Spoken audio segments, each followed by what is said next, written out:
avant de démarrer, ici j'ai une oreille, mais qui est un peu spéciale, et je vais juste l'activer quelques instants.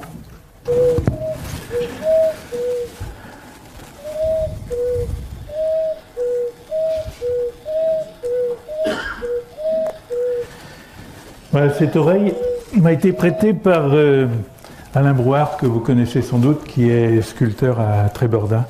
Et donc, cette oreille, on pourrait l'appeler auto-émissive, parce qu'habituellement, on entend avec l'oreille, et là, celle-là est un peu particulière, puisqu'elle émet.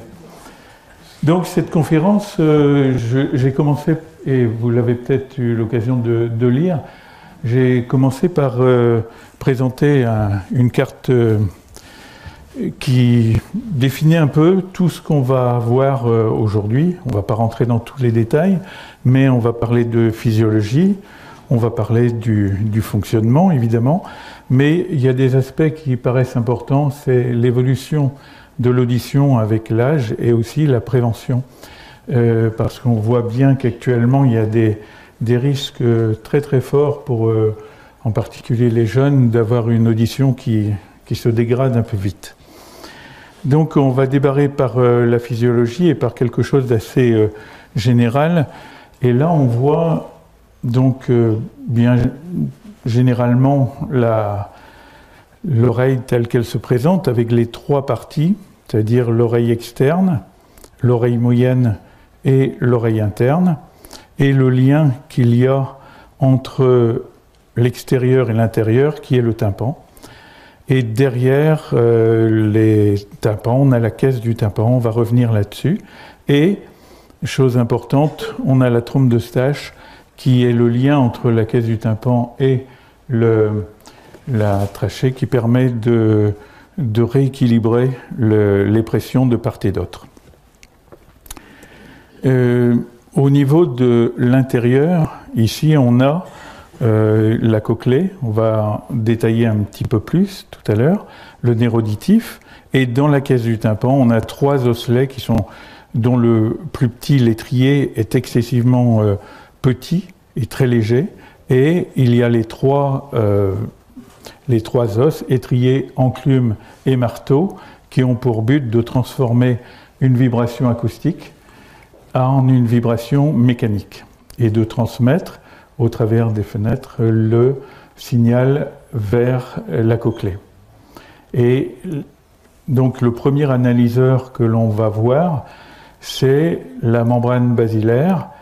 Et ce qui est assez étonnant, c'est que quand on la regarde, c'est un colimaçon, on pourrait penser qu'a priori la base est le lieu des basses fréquences et l'extrémité, la zone des hautes fréquences. En fait, c'est l'inverse.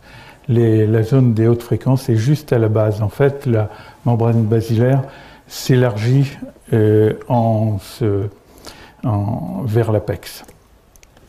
Donc si on revient sur l'oreille externe, là je ne vais pas rentrer dans le détail de chacune des parties de l'oreille externe, mais il faut savoir que, et c'est quelque chose qui se développe beaucoup, quand les gens développent une oreille artificielle, parce que maintenant on en trouve beaucoup, et d'ailleurs actuellement sur Lannion, il y a le développement de l'oreille chez Fechner Electronics, et ces oreilles, on sait que maintenant, quand on va dans des fréquences très élevées, la forme du pavillon peut agir de façon significative sur le signal reçu.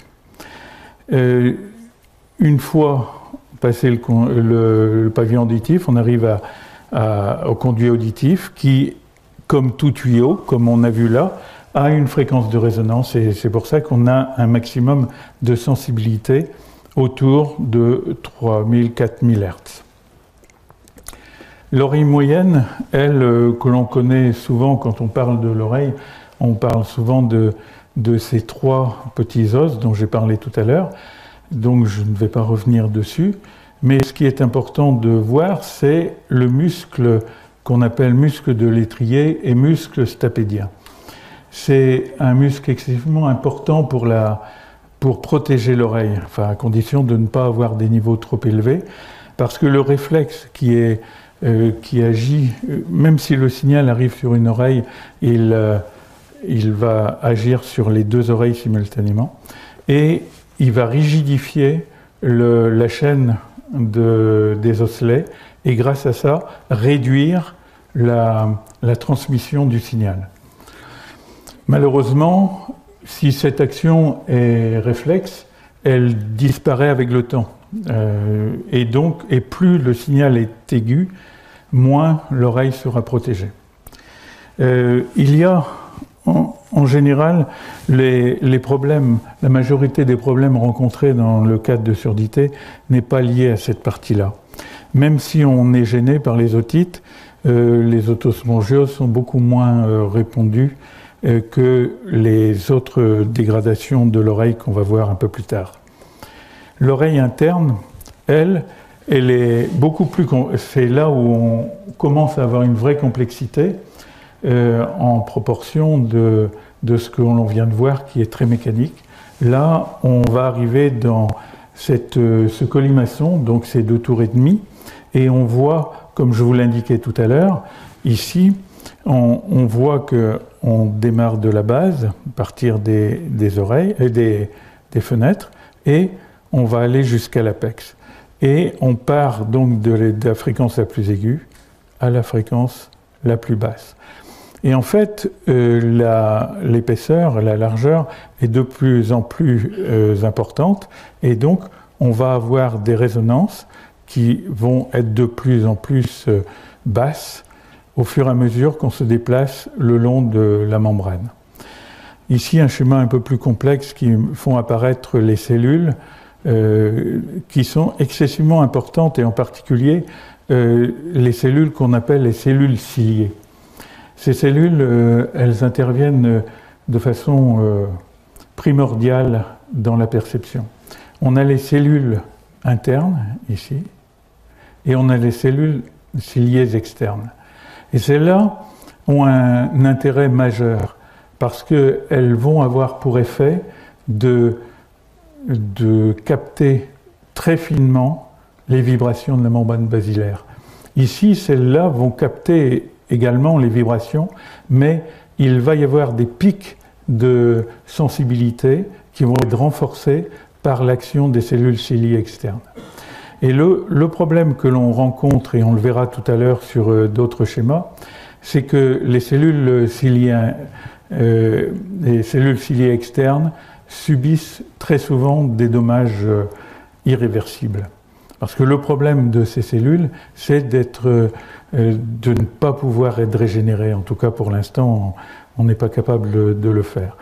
Et elles ont comme conséquence, si on perd cette capacité offerte par les cellules ciliées externes, on perd beaucoup de sélectivité, et de ce fait, en perdant de la sélectivité, on entend moins bien et on perçoit moins bien dans le bruit. Tout à l'heure, parce que j'ai prévu de vous faire écouter quelques petits échantillons sonores, il y aura un exemple que vous pouvez retester après chez vous, où on aura un masquage assez net du signal. Donc, on part de 15 000 cellules ciliées, mais elles vont se détruire au fur et à mesure, et il n'y a pas de régénération. Et ça, c'est j'aurai l'occasion de parler d'actions qui ont été menées vers des collégiens. Et ce qui apparaît très nettement, c'est que quand on a marché beaucoup, quand on a fait du sport, on a les muscles qui font mal. Et donc, par analogie, je pense, les jeunes se disent, bon, de toute façon, j'ai eu mal, mais 2 ou 3 jours plus tard, tout est réglé. Le problème des cellules ciliées, c'est que si elles sont détruites à jamais, et donc on a automatiquement une perte d'audition. Donc, vous voyez, la cochlée est donc fabriquée et opérationnelle chez l'enfant, enfin lors de la grossesse, à la 30e semaine. Et bien que les enfants soient très et une audition beaucoup plus large que les adultes, le total du champ auditif n'est pas disponible juste à la naissance. Là, on passe à ce qui est, de mon point de vue, la partie la plus récente des études. C'est-à-dire que dans tout ce qui a été autour de la cochlée, des cellules ciliées, a été bien expérimenté depuis déjà quelques dizaines d'années. Mais on voit qu'aujourd'hui, c'est surtout au niveau du cerveau que l'on commence à acquérir des connaissances de plus en plus poussées.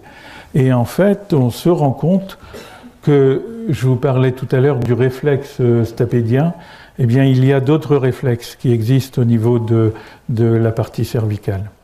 Et donc, la cochlée, qui est représentée sur la gauche ici, va émettre au travers du nerf auditif les signaux qui vont être transmis au cerveau et qui vont être décodés. Là, dans les noyaux cochléaires, on a le décodage de la durée, de l'intensité et la fréquence, qui sont finalement les trois grandes dimensions du son. C'est ce qui, j'ai pas prévu d'en montrer, mais quand on analyse un son, et en particulier avant d'avoir tous les outils informatiques dont on dispose, on analysait avec des systèmes qu'on appelait les sonographes, et qui permettaient de faire apparaître justement ces trois dimensions, c'est-à-dire la durée, le temps, l'intensité, qui était souvent matérialisée par le fait que les traits étaient plus forts, et la fréquence en fonction de la hauteur sur un cylindre. Ensuite, on va avoir des effets qui se situent dans le colliculus supérieur, et en particulier la localisation du son. Et on va en parler un petit peu, sachant que sur l'anion, mais je ne vais pas aborder ce point-là, il y a des très gros travaux et des résultats très positifs sur tout ce qui est le son 3D. Je pense d'une part chez Orange et comme je disais tout à l'heure, au niveau de la société Fechner Electronics. Et enfin, dans le thalamus, on a la préparation des réponses motrices, et un bon exemple de réponse motrice, c'est évidemment la réponse vocale. Et ensuite la mémorisation dans le dernier stade.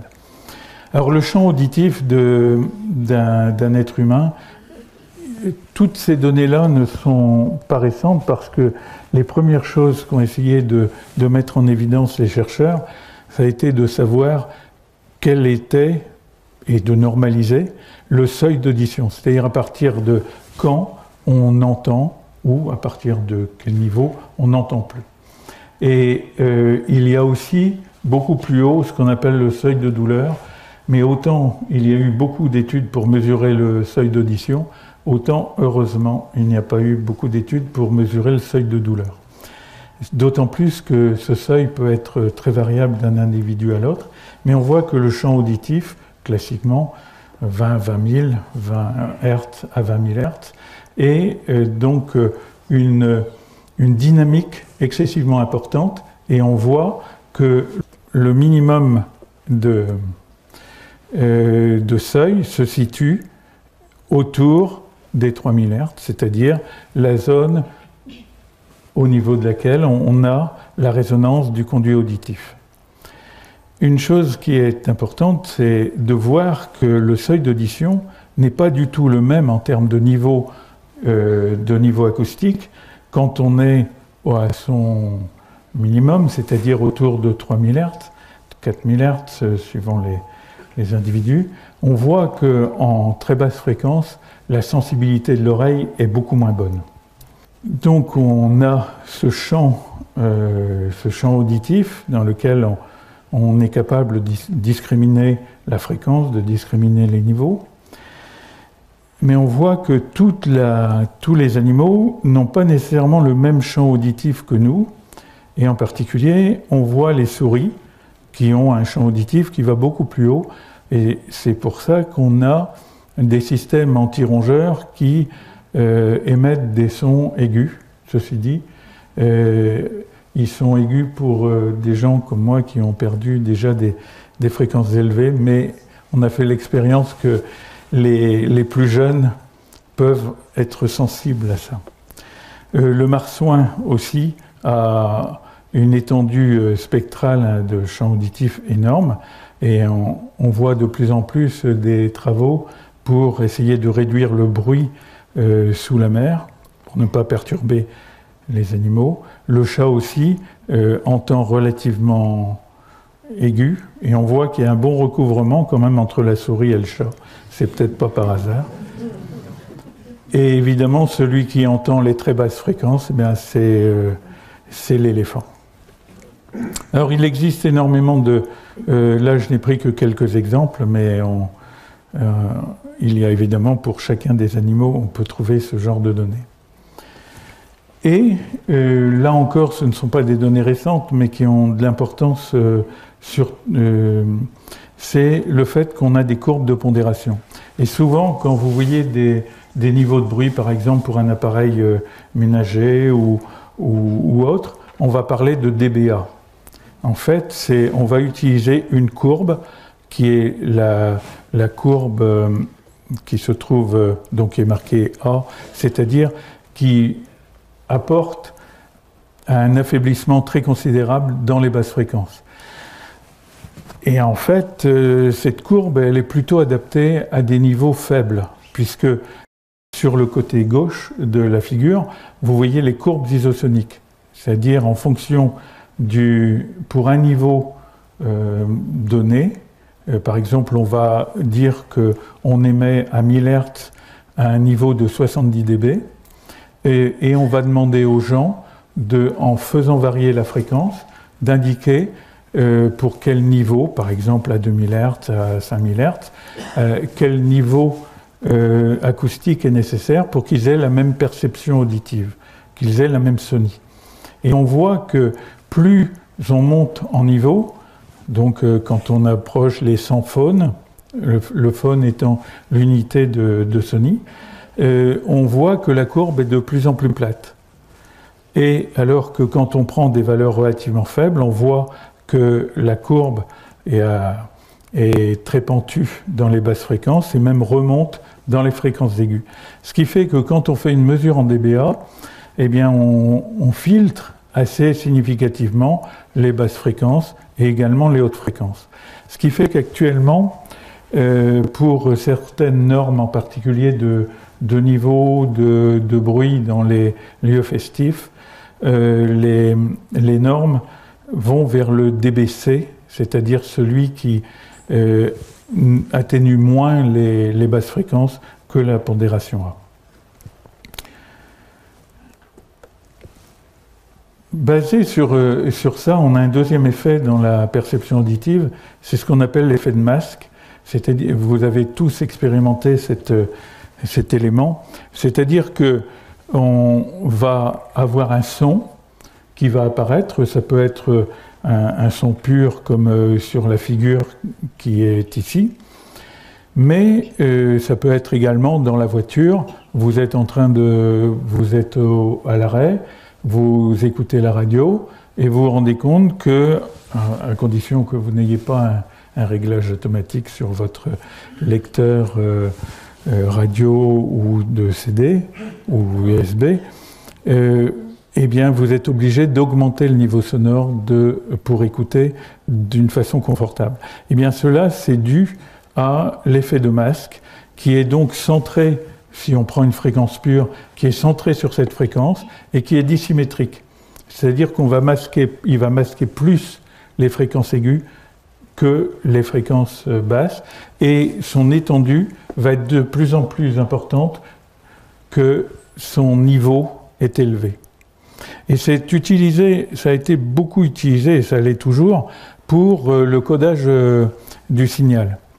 Parce que un des problèmes majeurs du codage et des enregistrements de son, c'est d'avoir le moins de signaux à coder et à stocker.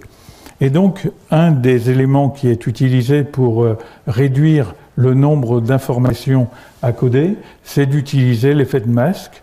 Si on a un son fort, comme celui qui est indiqué son intense, il va masquer les fréquences qui sont au-dessus, et donc en considérant que les fréquences qui sont au-dessus sont masquées, on ne va pas les coder. Alors ça a un effet qui a des conséquences évidemment, c'est que quelqu'un qui a une très grande perception du signal, un musicien expérimenté ou des gens habitués à écouter, eh bien, ils vont voir la différence entre un signal qui est le signal non modifié et un signal qui aura été codé, par exemple là, en MP3. Je vais vous faire écouter un petit test que vous pouvez faire chez vous. Hein. Ça s'appelle le 1 test, c'est-à-dire et en fait là j'ai fait un petit extrait. Ça c'est le spectre temporel. Et en fait vous avez 20 séquences de 3 chiffres. Et ces chiffres sont plus ou moins noyés dans du bruit. On voit que le bruit est relativement constant sur les différentes séquences, mais on voit que l'émergence des signaux n'est pas la même. Donc le premier est assez, disons, les sons ne sont pas trop noyés, mais vous allez écouter, parfois c'est assez compliqué. Donc ce test-là a pour but de voir comment on perçoit les sons dans le bruit, et derrière vous avez un diagnostic qui est juste pour vous indiquer d'aller rencontrer un audioprothésiste.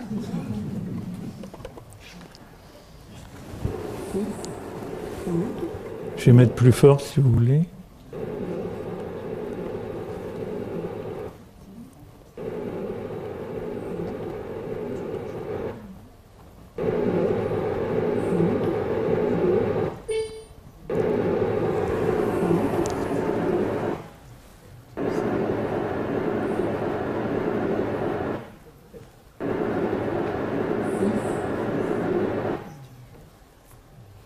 Voilà. Donc le premier, j'ai volontairement mis des sons qui sont très noyés dans le bruit. Et vous voyez que cet effet de masque a énormément d'importance pour la compréhension. Et hormis le premier et le quatrième qui sont vraiment émergents, les autres, il faut vraiment tendre l'oreille pour les entendre. Alors, si vous faites ce test-là, vous verrez, il y a quand même beaucoup plus, heureusement, de sons émergents. Mais là, en même temps, je voulais vous montrer l'influence de l'effet de masque, c'est-à-dire qu'on a toujours le même son, mais un niveau, donc les chiffres sont à des niveaux de plus en plus faibles, et là, on a du mal à les percevoir. Je vous ai parlé de la sonie. La sonie, c'est donc la façon dont on perçoit le niveau sonore. Cette figure-là, c'est une figure qui est assez ancienne, parce qu'elle avait été créée par un chercheur allemand qui s'appelle Zwicker. Aujourd'hui, il est évident qu'on n'a plus recours à des abacs comme celui-là, on a recours à des logiciels. En France, on a une équipe qui est l'équipe de Sabine Meunier à Aix-Marseille, et il y a 3 ans, il y a eu une thèse à Orange Labs pour définir la sonie de son dans le cadre de la téléphonie, et la norme devrait paraître normalement vers le mois de juin. Mais l'intérêt de cette figure, c'est de montrer un petit peu comment on peut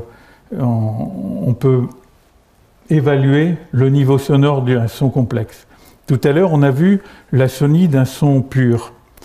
Mais il se trouve que l'oreille a un fonctionnement un peu particulier, c'est qu'elle va fonctionner comme un analyseur de fréquences. Et la composition du signal va avoir une conséquence nette sur la perception globale du signal. On voit ici, sur la base d'une analyse qui est faite par Thierry d'Octave, on a représenté sur l'ABAC les différents niveaux pour chacune des bandes de fréquence. Et on va faire la surface, en fait c'est un peu comme on calcule une intégrale, on va mesurer la surface ainsi délimitée et dire que la sonie du son complexe va être au niveau de la courbe en pointillé, qui est l'équivalent de surface de cette surface complexe. Alors, en fait, si je vous parle de ça, c'est qu'on se rend compte que un son, quelquefois pour le percevoir plus fort, il n'est pas nécessaire d'augmenter le niveau. Mais si on augmente son spectre, on va fournir de l'énergie pour les différentes bandes critiques de l'oreille.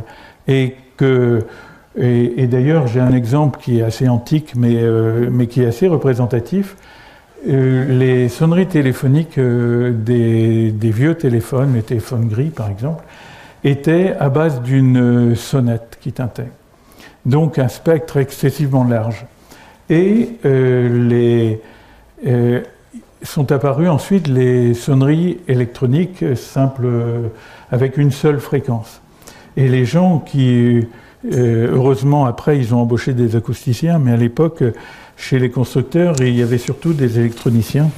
Et un jour est arrivé un téléphone qui avait une sonnerie qui donnait exactement le même niveau physique que la sonnerie du téléphone gris avec sa sonnette. Et en fait, il n'avait pas prêté attention au spectre du signal. Il s'était contenté de voir le niveau moyen de la sonnerie, et les gens n'entendaient absolument pas la sonnerie, tout simplement parce qu'il n'y avait pas suffisamment de composantes. Et c'est ce qui fait que après, les sonneries ont été développées avec différentes fréquences qui se combinaient de façon à fournir une puissance suffisante. Mais la sonie est vraiment un critère important et très difficile à évaluer. Actuellement, il y a encore des études pour, autant on est capable de mesurer une sonie d'un son relativement fixe, mais actuellement on a encore un peu de difficulté à déterminer avec précision la sonie d'un son complexe variant dans le temps, comme par exemple un signal de parole qui va fluctuer au cours du temps. Et j'espère que dans les années qui vont venir, on aura résolu ces problèmes-là. Après avoir vu ces aspects-là, je vous propose qu'on revienne sur les problèmes des niveaux de bruit. Je n'ai pas du tout l'intention de parler de la gêne, même si je sais que c'est un des points au niveau du son qui est le plus important et qui perturbe le plus les gens. On sait qu'un grand nombre de Français sont gênés par le bruit, que ce soit au niveau professionnel ou au niveau personnel. Mais là, c'est essentiellement pour vous donner un certain nombre de seuils qui sont devenus maintenant des références. Le seuil donc on appelle le seuil d'alerte, se situe autour de 80 dB. Alors, juste une petite précision, le dB se détermine ce qu'on appelle le dB-SPL par rapport au 2-10-5 Pascal ou le 20 micropascal. Mais depuis quelques années, on a aussi des références par rapport au Pascal. Donc si vous voyez dB-PA, c'est une référence, et la différence est de 94 dB. Donc, mais pour des questions pratiques, on continue à parler de dB-SPL, parce que si vous comparez par exemple deux appareils de machine à laver, par exemple, eh bien si vous en avez une qui est par exemple on va dire à 60 dB et l'autre à 70, vous savez tout de suite que celle à 70 va être plus bruyante que celle à 60. Par contre, si vous en avez une qui apparaît à moins 24 et l'autre à moins 34, c'est moins intuitif. Donc, on continue à utiliser dans tout ce qui est l'environnement ce dB-SPL. Cette référence de 2-10-5 correspond au seuil d'audition qu'on a vu tout à l'heure. Donc, 80 dB, c'est déjà le seuil d'alerte. 85 dB, c'est un seuil qu'on évoque comme étant le seuil de danger. Et quand on va continuer à monter en niveau, ben on va prendre des risques. Alors il est évident que, et on va le voir, il y a une échelle qui a été faite et qui est disponible sur la base d'une directive européenne. Tout dépend aussi de la durée d'exposition au bruit. Cette durée d'exposition au bruit, elle a été déterminée par cette directive européenne de 2003 et qui prend comme référence 80 dB, mais 80 dB pour une exposition de 8 heures. Ça a été au départ prévu dans le cadre du travail et ça a été développé ensuite pour d'autres applications. Et vous voyez, le calcul est vraiment très simple, c'est-à-dire on diminue par 2 la durée et automatiquement on a une limite qui est de 3 dB. Et donc à chaque fois qu'on diminue le temps d'exposition, ou plutôt à chaque fois qu'on a un niveau sonore qui augmente de 3 dB, on doit diminuer de moitié la durée maximale d'exposition. Ce qui fait que quand on voit par exemple un niveau de 101 dB, on a une durée maximale avant risque qui n'est que de donc 101 dB, 3 minutes 45.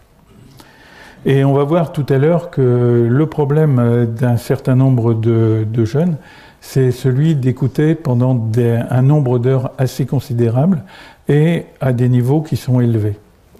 Alors, tout en haut, vous voyez ce qu'on appelle l'ex 8 heures, c'est-à-dire la durée, c'est sur une mesure moyenne du bruit.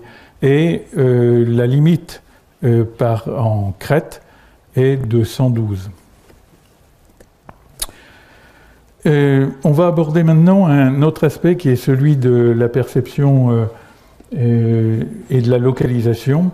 Et j'ai repris cette figure qui a été créée par Blauert. Vous voyez que ce n'est pas récent, mais il se trouve qu'il y a eu beaucoup d'éléments fondamentaux qui ont été créés il y a déjà un certain nombre d'années.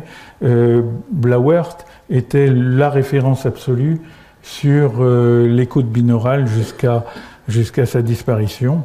Et on voit maintenant qu'on est passé à des choses beaucoup plus évoluées, évidemment.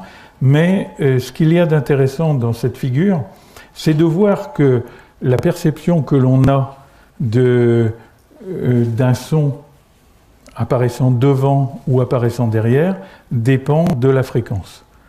Et on voit que finalement, si on veut troubler quelqu'un, on peut très bien s'amuser à émettre des sons qui vont avoir plus de composantes dans les aigus, plus de composantes dans les graves, et orienter ainsi dans le plan vertical la perception de localisation de la source.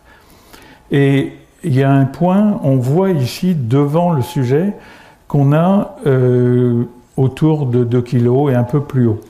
Et il se trouve que dans les tables de mixage ou en particulier en radio, il y a dans cette zone-là ce qu'on appelle la bosse de brillance ou la bosse de présence. Et cette bosse de présence a été trouvée intuitivement, mais ce qu'on imagine, c'est que finalement, c'est cet effet d'avoir la présence du son en face de soi dans cette bande-là qui joue sur le fait qu'on ressent plus la présence de la personne qui parle de l'autre côté de la radio. Un deuxième effet qui est assez intéressant, et j'espère qu'on va pouvoir l'entendre correctement, c'est le fait que l'oreille, et les deux oreilles là en l'occurrence, puisqu'on est en train de parler de spatialisation, c'est que on perçoit l'origine d'une source à partir du premier signal qui arrive, du moins pendant un peu plus de 20 millisecondes. Parce qu'au-delà de 20 millisecondes ou de 30 millisecondes, ça dépend des gens, on va percevoir distinctement 2 sons. Mais auparavant, on n'en perçoit qu'un et il nous donne l'impression de venir du côté du haut-parleur qui a émis le son le premier. Donc c'est l'effet d'antériorité. Dans l'exemple suivant que je vais vous passer, j'espère donc que vous allez le percevoir, on entendra d'abord un coq et je vous ai montré ici sur le haut, on voit qu'il y a un décalage entre le son, donc le premier son, celui du haut, et celui du bas. C'est exactement le même signal, mais avec un décalage dans le temps. Et ensuite, après avoir entendu le coq, il va y avoir de la parole. Et là, on voit qu'il y a encore un décalage entre un des sons, enfin le son qui est actuellement est sur la partie droite, et le son sur la partie gauche. Donc ça va faire un peu comme du ping-pong. Donc je vais vous le passer, vous allez voir si vous percevez cet effet.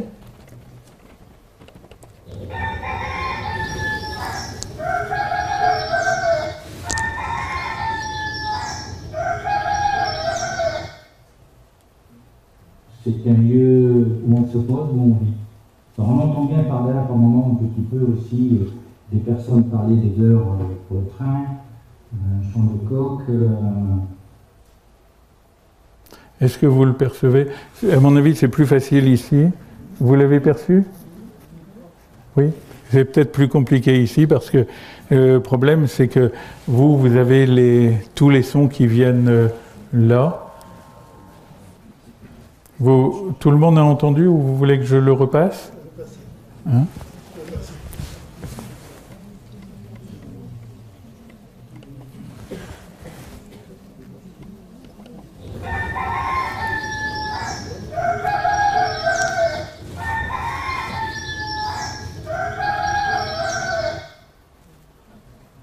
C'est un lieu où on se pose, où on vit. Alors on entend bien par là, par moment, un petit peu aussi des personnes parler des heures pour le train, un chant de coq. Voilà, je pense, enfin, vous avez dû entendre cet effet-là, pardon, cet effet-là. Donc c'est cet effet d'antériorité qui à une époque a pu être utilisé aussi pour simuler des effets stéréo. C'est-à-dire qu'on pouvait, grâce à ce simple décalage, donner une impression que les sons viennent de deux sources différentes, dès lors qu'on laisse un certain espace quand même entre les sons, de façon à ce que l'oreille se déshabitue de l'effet précédent. Maintenant, on va aborder un point qui est un peu plus critique, c'est-à-dire la surdité, qui est malheureusement une dégradation de l'audition. Et ce qu'il y a d'assez impressionnant, c'est que ces chiffres-là viennent de l'OMS, et c'est des chiffres de 2018, où ils considèrent qu'il y a environ 466 millions de personnes dans le monde qui souffrent de déficience auditive, sachant que leur recensement de 2015 était de 360 millions. 360 millions. Donc une augmentation importante. Et ils expliquent cette augmentation par le fait qu'il y a une population croissante, mais qu'aussi on se préoccupe un petit peu plus au niveau un peu partout de ces problèmes d'audition. Alors, une des causes, je vous ai évidemment parlé du bruit tout à l'heure, on y reviendra, mais des pertes d'audition sont causées par un certain nombre de médicaments ototoxiques. Bon, on sait que dans les premiers traitements de la tuberculose, en particulier, l'antibiotique qui réussissait à sauver les vies ont eu des effets très toxiques sur l'audition. Et on sait qu'actuellement aussi, il y a un certain nombre de médicaments utilisés en chimiothérapie qui peuvent avoir ces effets-là. Et en général, les équipes médicales ne prescrivent ce type de médicaments que lorsque c'est les seuls a priori efficaces. La deuxième cause, c'est le bruit excessif, que ce soit dans le milieu professionnel, et encore là, les règles qui ont été appliquées commencent à être effectives, mais également récréatives. Et c'est une des causes majeures de la perte d'audition. Actuellement, on sait qu'au niveau du bruit excessif en situation récréative, il y a des tentatives de réduire les signaux sonores, le niveau des signaux sonores, mais il y a une forte opposition, en particulier des personnes qui organisent des concerts ou ceux qui y sont présents. Et je me souviens aux assises de la qualité de l'environnement sonore, où il y avait un débat en particulier avec des gens du festival Hellfest de Clisson, et qui disaient « mais non, chez nous, on n'a pas de niveau élevé ». Pour y avoir été une fois, je peux vous dire qu'un aéroport, c'est silencieux par rapport au festival. Quelque chose d'assez incroyable, c'est que une personne sur 3 de plus de 65 ans a des pertes d'audition. Alors, il est évident que ce n'est pas une répartition équitable dans le monde. Hein. C'est-à-dire que les causes, dans des pays comme l'Europe, où il y a beaucoup moins, même s'il y a des otites, elles sont traitées, il y a beaucoup moins de pertes auditives liées à la transmission. Mais on a beaucoup dû au défaut de perception. Et près de 20% des personnes atteintes de déficience auditive auraient besoin de dispositifs tels que les prothèses auditives ou implants cochléaires. En fait, on considère qu'en dessous d'un certain seuil, ça n'est pas nécessaire d'être appareillé parce que c'est relativement compliqué à régler et finalement le bénéfice par rapport au coût est relativement faible puisqu'on sait que malheureusement le prix des prothèses auditives est excessivement cher. Et enfin, mais ça c'est pour ça qu'on a cette petite affiche de l'INRS qui est, je ne sais pas si c'est exactement la langue des signes, mais enfin ça y ressemble. Et donc la langue des signes facilite la communication avec des personnes atteintes de surdité, ainsi que le fait de parler face à ces personnes. Pour ça qu'on dit, si possible, quand quelqu'un a des déficiences auditives, il est souhaitable de parler face à elle, mais pas nécessairement pour en avoir discuté avec des gens d'association, ça n'est pas la peine de parler comme ça. Parce que il se trouve que ce qu'il me disait, c'est que finalement, ça prend un peu plus de temps à décoder un message que pour quelqu'un qui est bien entendant. Et que finalement, si on hache les mots, on va complexifier encore la façon de comprendre, puisqu'on sait que dans l'intelligibilité, un facteur qui intervient beaucoup, c'est le contexte. C'est vrai que si on donne des mots isolés, ça va être beaucoup plus difficile à percevoir que si on a une continuité. Donc ce qu'il disait, c'était plutôt de faire par exemple des petites interruptions en fin de phrase, à condition de ne pas avoir des phrases trop longues, de façon à laisser le temps de récupérer.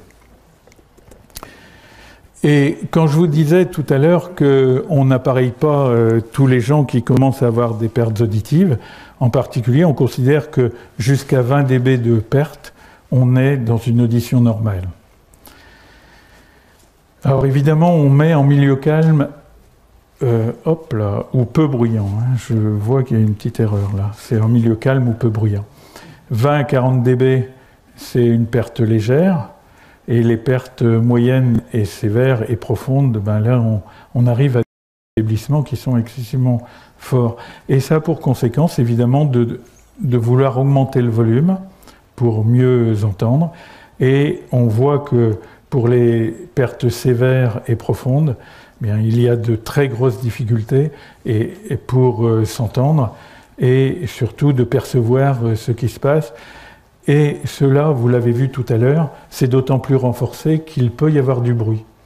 Et le fait que les cellules ciliées, comme on a vu tout à l'heure, que les cellules ciliées soient dégradées, la sélectivité est moindre, donc on a quelque chose qui est moins précis, et on perd une partie de cette magnifique augmentation du niveau sur cette partie sélective. Et donc dès qu'il y a du bruit, on est perturbé et on entend moins bien, et c'est l'effet qu'on appelle l'effet cocktail, c'est-à-dire que quand vous êtes entouré de bruit, et en particulier de bruit de parole, la discrimination et de suivre une conversation peut être excessivement difficile. Et malheureusement, les systèmes actuels ont fait beaucoup de progrès grâce au traitement du signal, mais ne parviennent pas nécessairement à traiter tous ces problèmes-là. Les tests de dépistage, je ne vais pas en parler longtemps, parce que je pense que vous connaissez l'audiométrie tonale, où on vous fait écouter des sons purs, des fréquences pures. Mais je vais juste évoquer les autres. L'audiométrie vocale, où il s'agit de comprendre des mots, et donc de déterminer le seuil à partir duquel on entend 100% des mots. L'intérêt de l'audiométrie vocale, c'est justement de voir dans quelle mesure l'intelligibilité de la parole est touchée. Les deux suivants sont des mesures que l'on peut faire sur des enfants, parce que le problème des deux premières, c'est qu'il faut pouvoir donner une réponse à la sollicitation. En particulier en audiométrie vocale, si vous n'êtes pas capable de prononcer le mot qui a été dit, automatiquement, on va juger que vous n'avez pas bien entendu. L'auto-émission acoustique, c'est un phénomène qui est un peu particulier et qu'on peut expérimenter avec ce qu'on appelle les coquillages, en écoute de la mer. C'est le fait qu'il y ait des vibrations qui sont générées par les cellules ciliées externes quand elles fonctionnent. Et on stimule, donc on envoie un signal, et ce signal va mettre en mouvement les cellules ciliées externes qui vont renvoyer un petit signal. Et en faisant ce test, on peut, pour des enfants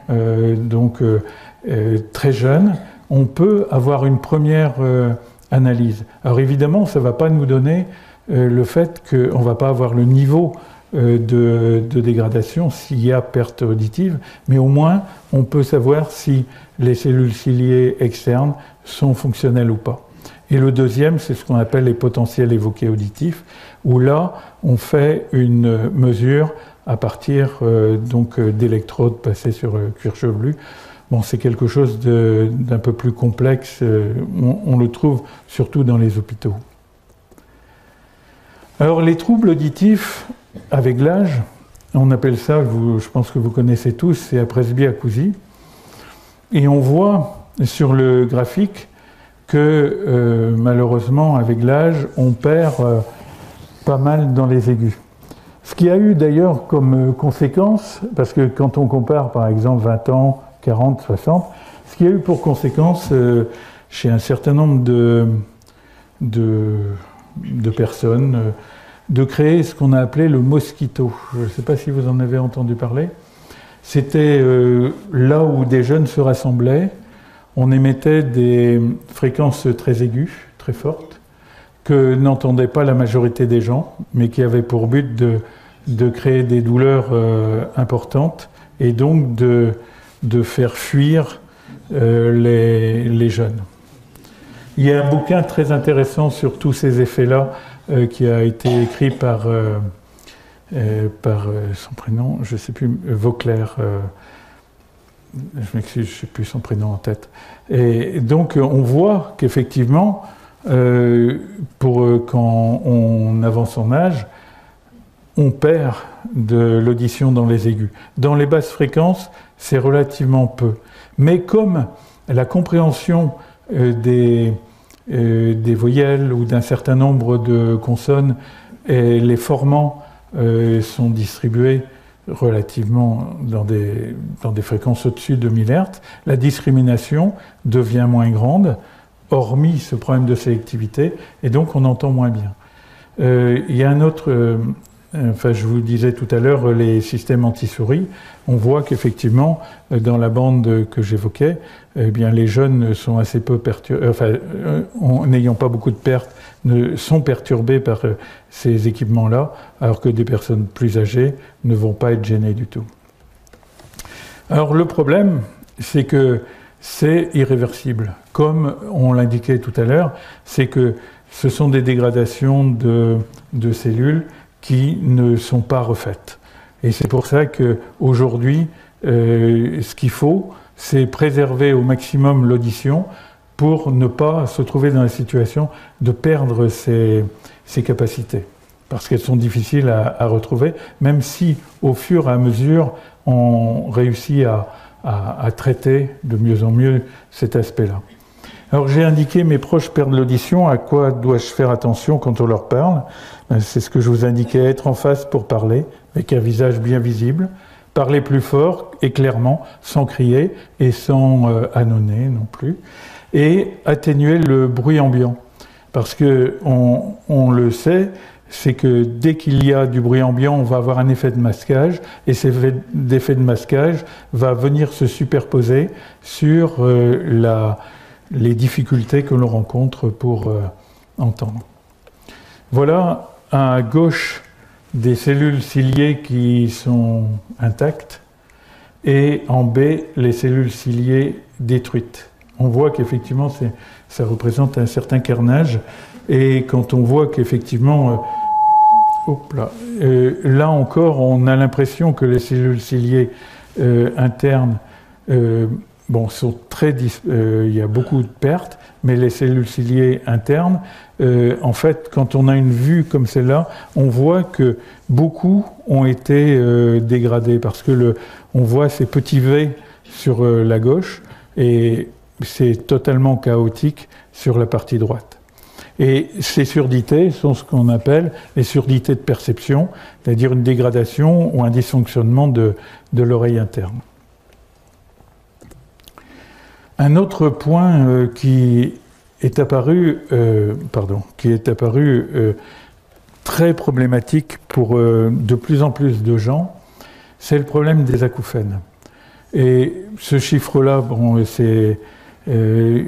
c'est très difficile d'avoir des chiffres très précis, mais quand même, le fait d'avoir 4 millions de Français souffrant d'acouphènes, c'est quand même pas négligeable. Et on a en gros un quart de la population qui, à un moment, a pu avoir des acouphènes. Alors, il y a deux types d'acouphènes. Les acouphènes que l'on va appeler objectifs, il y a très peu de gens qui les subissent, et la grande majorité des acouphènes sont des acouphènes subjectifs, c'est-à-dire que là, l'acouphène n'est entendu que par la personne qui en souffre. Et c'est là une des grandes difficultés, parce que si les bruits que l'on entend étaient entendus par d'autres, dans ce cas-là, on comprend, mais le problème, c'est que ces acouphènes sont entendus que par la personne qui subit ces acouphènes. Et ça peut être très très gênant dans la vie quotidienne. Et donc on dit battement, grésillement, sifflement, et tout ça en absence de son. Et les acouphènes peuvent être permanents ou intermittents, et souvent associés à une surdité. Et une des causes, c'est les traumatismes. Mais ce n'est pas les seuls. C'est pas les seuls, parce qu'effectivement, il y a un grand nombre de sources, et quelqu'un tout à l'heure m'a montré des publications récentes. Mais je voudrais juste citer un exemple qui m'était apparu très intéressant. Malheureusement, je ne sais pas où ils en sont exactement aujourd'hui, mais c'était une présentation qui avait été faite en 2012 par le docteur Landero de l'hôpital Georges Pompidou. Il avait fait cette conférence à la Semaine du son. Donc si vous allez sur Internet et que vous cherchez Semaine du son 2012, la conférence sur les acouphènes, ce qu'il y avait d'intéressant, c'est qu'il indiquait donc un premier élément qui était apparu, du moins dans son périmètre d'étude, c'est que des gens ont parfois des ruptures entre la partie oreille et la partie cerveau. Mais ruptures qui sont liées à des opérations qui ont été donc provoquées. Et il avait le cas de 170 personnes qui avaient des acouphènes avant l'opération et qui avaient des acouphènes après l'opération, indiquant a priori que la génération de ces acouphènes n'était pas liée par exemple à la cochlée. Et donc partant de ce constat, et également partant du constat de certains traitements mis en place grâce à de la réalité virtuelle, il y a un certain nombre d'expérimentations et même, je crois, de réalisations concrètes. Par exemple, dans le cas du membre manquant ou de la main manquante, ils font des expérimentations en utilisant une simulation de la main absente de façon à réapproprier, que le cerveau se réapproprie ce membre absent. Et donc, partant de ce principe-là, et partant du principe que donc, le cerveau avait ces générations de problèmes, ils se sont dit, c'est peut-être une analogie, c'est-à-dire que les pertes auditives ont généré l'équivalent de ce que l'on a, ce que l'on perçoit comme douleur lors d'une amputation. Et en poussant plus loin cet élément, et en travaillant avec les gens de l'IRCAM, ils se sont dit, évidemment, là, on va être obligé de travailler avec du son, pas simplement avec du visuel et du tactile. Et donc, avec l'IRCAM, ils ont monté une expérimentation qui consistait d'abord à demander aux gens de générer, à partir de synthétiseurs sophistiqués, de générer le plus précisément possible le son qu'ils entendaient quand ils avaient des acouphènes. Et ensuite, en utilisant un casque de réalité virtuelle et un casque audio 3D, ils proposaient à la personne d'avoir une sorte de baguette magique. Et cette baguette magique avait pour but d'aller chercher le bruit de l'acouphène, qui était en fait le bruit que les patients avaient synthétisé, et ensuite de le promener dans l'espace. Comme ils avaient une restitution visuelle et une restitution audio qui étaient en 3D, ils pouvaient ainsi promener leur son à la guise. Et apparemment, ça commençait à donner des résultats. Ce qu'il y a, c'est qu'au moment où ils l'ont fait, ils nous ont dit que c'est malheureusement, avant de réussir à mettre en place des dispositifs de ce type-là, parce que un générateur, un synthétiseur comme on peut trouver à l'IRCAM, du moins à l'époque où ça a été fait, c'est pas le genre de synthétiseur qu'on va avoir dans son téléphone.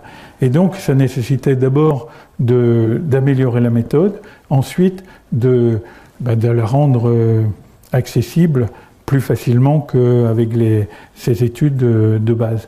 Mais si vous avez l'occasion, c'est une conférence très intéressante, et en plus il est très dynamique, je l'ai trouvé très bien.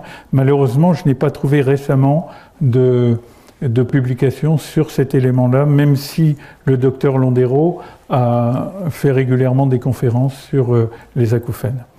Donc ici, on voit que souvent, ce qu'il faut, c'est réussir à s'approprier, et c'était le sens aussi de cette expérimentation, de s'approprier ces acouphènes pour essayer de ne pas les subir de façon trop importante.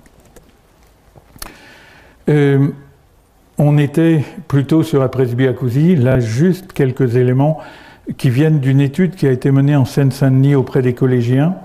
Et ils ont fait appel à un certain nombre de collèges pour interroger d'abord les adolescents. Donc, ils se sont rendus compte que 26% des adolescents ignoraient les risques liées à une écoute à niveau élevé. Et 35% pensaient que la perte d'audition était réversible. En fait, comme je disais tout à l'heure, on fait du sport, on est fatigué et on retrouve malgré tout les mêmes fonctions très peu de temps après.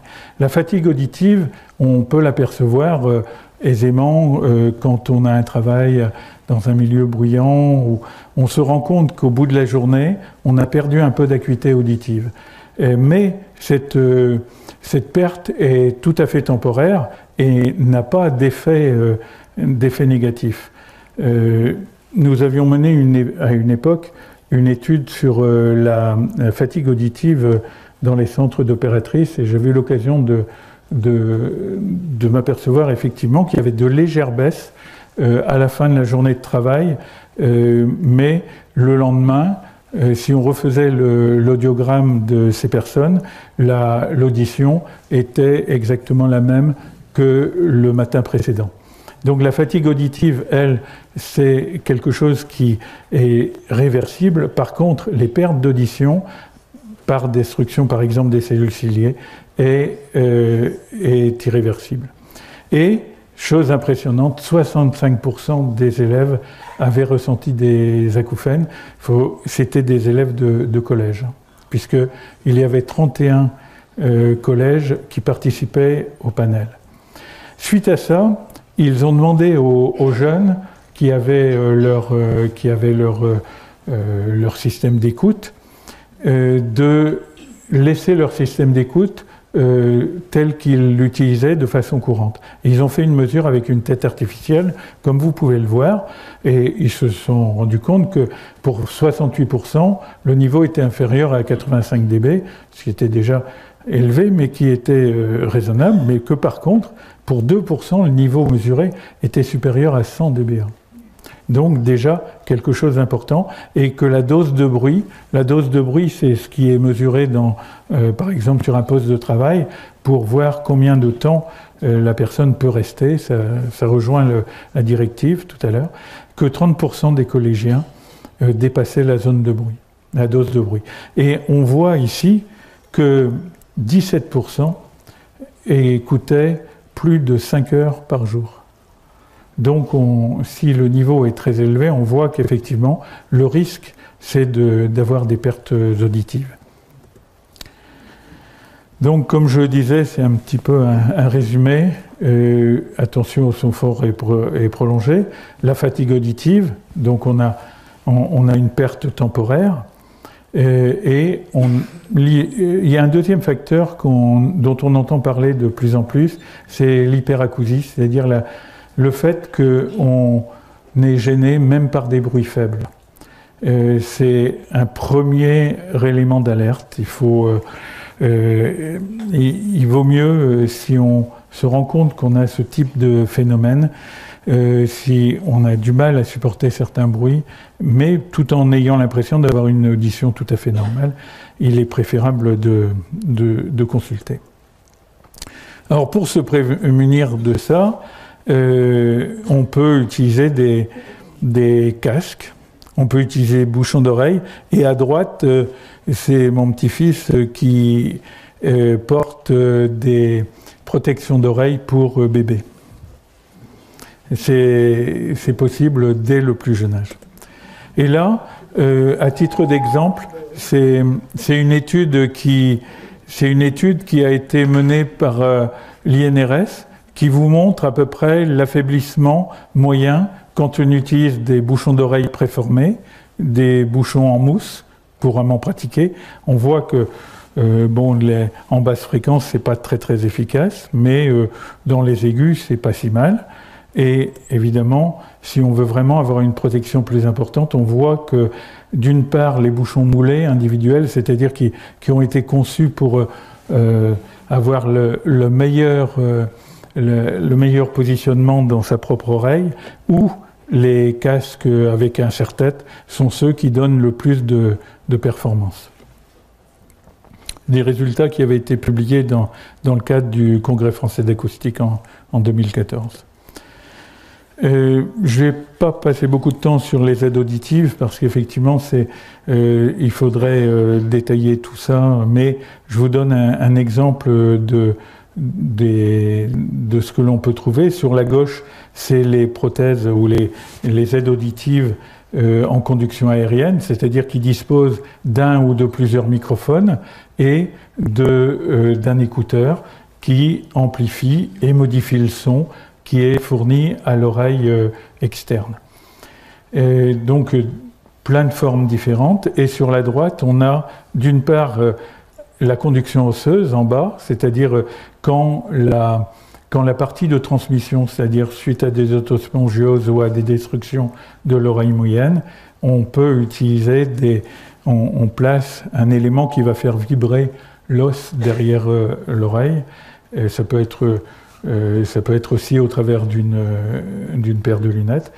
Et plus conséquent, les implants cochléaires, où là, on va venir compenser par des électrodes les pertes que l'on a au niveau de la cochlée.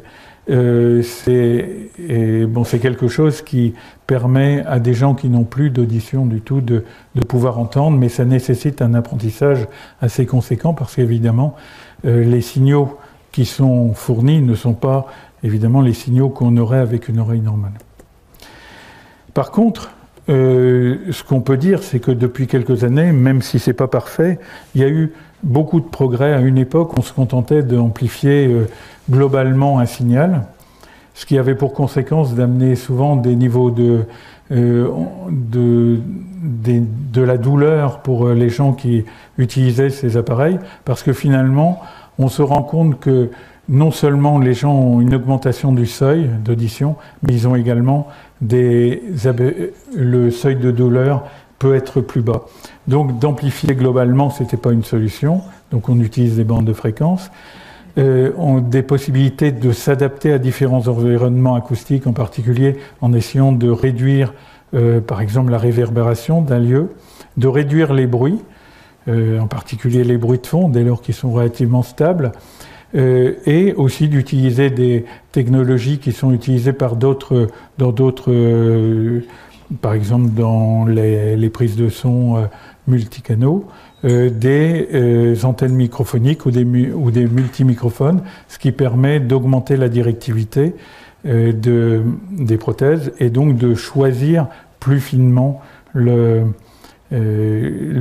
façon d'entendre. Et enfin, parce que ça, vous avez sans doute expérimenté avec des gens qui ont des prothèses auditives très amplifiées, c'est qu'il y a du Larsen, c'est-à-dire on entend la prothèse qui siffle par un mauvais couplage, parce que du son déjà très amplifié qui arrive par le microphone et qui ressort par l'écouteur, s'il y a une fuite, et on va avoir un bouclage acoustique et immanquablement évidemment du Larsen. Je vais passer celle-là, c'était plutôt pour... j'avais pris ça chez des audioprothésistes et il y a vraiment à la fin beaucoup trop de disons de satisfecit, dirais-je. L'effet Doppler, là on va parler un tout petit peu d'effet.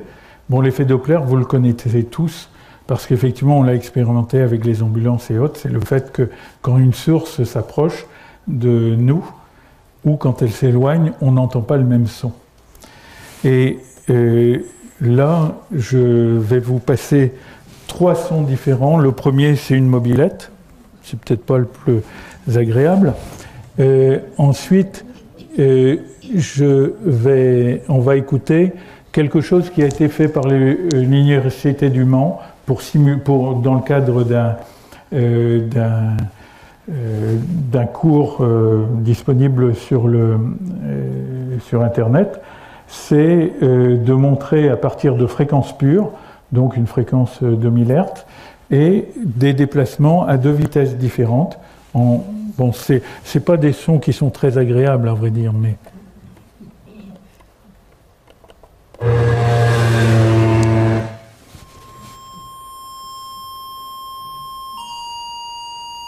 Ça, c'est simulé. Le premier était réel. Voilà. Le deuxième, c'est juste un calcul. Et là, pour la mobilette, vous voyez bien le pic qui se situait autour de 1500 Hz est descendu autour de 1300 Hz. Un deuxième effet que vous connaissez sans doute, c'est les illusions sonores de Shepard et Hérisset.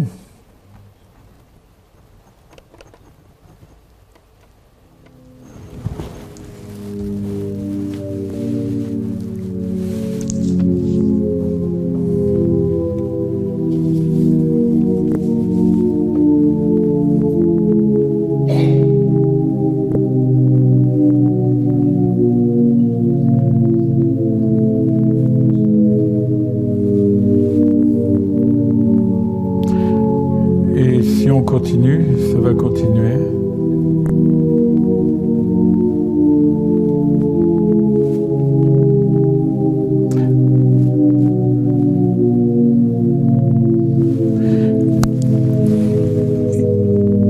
Et à l'écran, vous avez la représentation de cela. C'est-à-dire que si on regarde le spectre, on va voir que finalement, on a des bandes qui sont en oblique. C'est un peu comme quand on fait une analyse par sonogramme. C'est-à-dire qu'en fait, l'oreille va s'attacher non pas au timbre global, mais aux fréquences pures, parce qu'on est habitué à écouter la musique et à avoir des notes que l'on connaît, et avec une très grande fiabilité. Et donc, voilà le premier phénomène que je voulais vous montrer. Le deuxième, c'est ce que je vous montre à l'écran, c'est le signal tel qu'il est mesuré, mais vous allez voir que la perception que vous pouvez en avoir,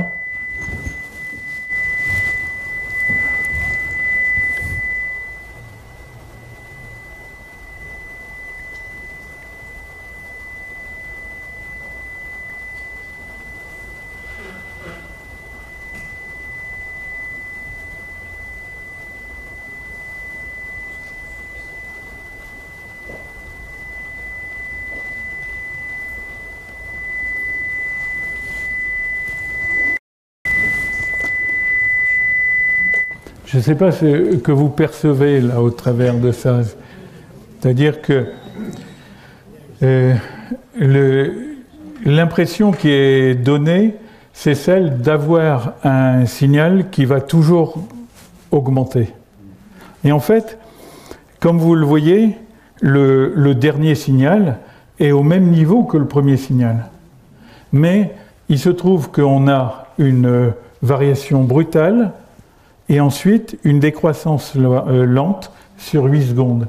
Ce qui fait qu'on perçoit la chute brutale, enfin l'augmentation brutale, parce qu'on va passer un seuil de perception, alors que dans la partie où on décroît, on va très lentement et on est sur des variations inférieures au seuil. Ce qui fait qu'on a l'impression que le son ne varie pas. Mais au moment où apparaît le nouveau signal, d'un seul coup, on entend un niveau qui augmente. Et donc, on peut avoir cette impression que ça grimpe toujours. Alors, pour le 3D, je n'avais pas l'intention de vous en parler. Par contre, je pense que vous pouvez l'expérimenter dans l'église de la Roche-des-Riens. Je ne sais pas si certains d'entre vous ont l'occasion d'y aller. Donc c'est de la prise de... C'est du son 3D qui a été réalisé par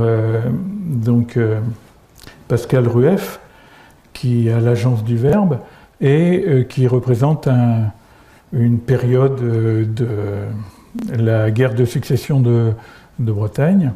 Et donc on entend, récemment j'ai quelqu'un qui était chez moi et on est allé écouter là-bas, ça l'a bluffé parce qu'effectivement, à tel point que même, vous verrez, au début et à la fin, il y a un son particulier et c'était tellement présent pour lui qu'il avait l'impression que non seulement il y avait le son, mais il y avait aussi l'autre phénomène associé, mais je ne vais pas vous le dire parce que si vous ne l'avez pas entendu, et il avait l'impression qu'effectivement on était autour de lui. Voilà, là j'ai un certain nombre de liens, mais avant de terminer, je vous propose un petit quiz, juste. Lorsque un son est atténué lorsqu'on s'éloigne d'une source, de combien il est atténué? Bon, c'est 6 dB, hein, parce qu'à chaque fois qu'on double la distance, on va passer très rapidement. 2 sources sonores de 70 dB, pour tous ceux qui ont fait des maths, c'est facile, ou de la physique, mais pour les autres, c'est 73 dB, parce qu'effectivement, 2 sons s'ajoutant, ça n'apporte que 3 dB. C'est pour ça que tout à l'heure, quand on avait la différence des sons avec la durée, on avait des différences de 3 dB. Autrement, bon, la limite, on a eu l'occasion de le voir. Qu'est-ce que je pourrais vous proposer? Les altérations de l'oreille moyenne du tympan peuvent être provoquées par quoi? Ben, ça, on n'en a pas tellement parlé, mais c'est les otites mal soignées. Les signaux sonores élevés sont nocifs pour les cellules de l'oreille interne. Donc cet élément-là, vous pouvez le trouver dans le JNA, c'est-à-dire la Journée nationale de l'audition. C'est une journée qui aura lieu la semaine prochaine, qui maintenant est annuelle. Et donc, ils essayent de sensibiliser les gens à ces problèmes d'audition. Donc, je vous laisse le faire. Et il y a d'autres choses que vous pouvez trouver. Et en l'occurrence, par exemple, cet élément-là, si vous allez au Centre de découverte du son, on a, dans le cadre de l'exposition, j'ai repris quelques questions qui étaient posées par un projet européen qui s'appelle IRCOM, et où ils ont proposé un certain nombre de phrases auxquelles on est amené à répondre. Donc, pouvez-vous entendre les sons ménagers? Pouvez-vous faire la distinction entre une trompette et un saxo? Évidemment, sans les voir. Entendez-vous les chants d'oiseaux? Tournez-vous immédiatement la tête dans la bonne direction quand quelqu'un vous appelle? Pouvez-vous dire comment se sent quelqu'un en écoutant le son de sa voix? Pouvez-vous dire ce que dit une personne lorsqu'il y a beaucoup de réverbération, l'effet dont on parlait tout à l'heure? Pouvez-vous reconnaître les membres de votre famille seulement au son de leur voix? Quand vous êtes dans une voiture, pouvez-vous suivre les informations à la radio à un niveau normal? C'est l'effet de masque dont on parlait tout à l'heure. Dans un commerce ou un supermarché, pouvez-vous comprendre la caissière quand elle vous parle? Et pensez-vous à un moment où vous ou 4 autres personnes dans un restaurant bondé, et là, pouvez-vous suivre la conversation? C'est l'effet cocktail dont on parlait tout à l'heure. Et quand vous circulez dans un bus ou une voiture, pouvez-vous tenir sans difficulté une conversation avec la personne assise à côté de vous? C'est l'effet qu'on évoquait tout à l'heure de l'effet de masque et la difficulté d'extraire le son. Voilà, c'est ce petit questionnaire, si vous allez au Centre de découverte du son, vous pourrez vous amuser à jouer avec vos enfants ou avec les gens qui vous accompagnent. Alors, je ne vous ai pas parlé de celui-là, c'est l'équilibre, mais juste pour indiquer, puisqu'il y a une proximité immédiate entre le système vestibulaire et l'équilibre, eh bien on retrouve dans cet élément des cellules ciliées, comme on en avait aussi dans la membrane, dans la cochlée. Mais ce sont d'autres types de cellules, et donc bien que situé juste à proximité, ça n'est pas directement lié à l'audition. Voilà, je vous remercie pour votre écoute et je vous souhaite une bonne soirée.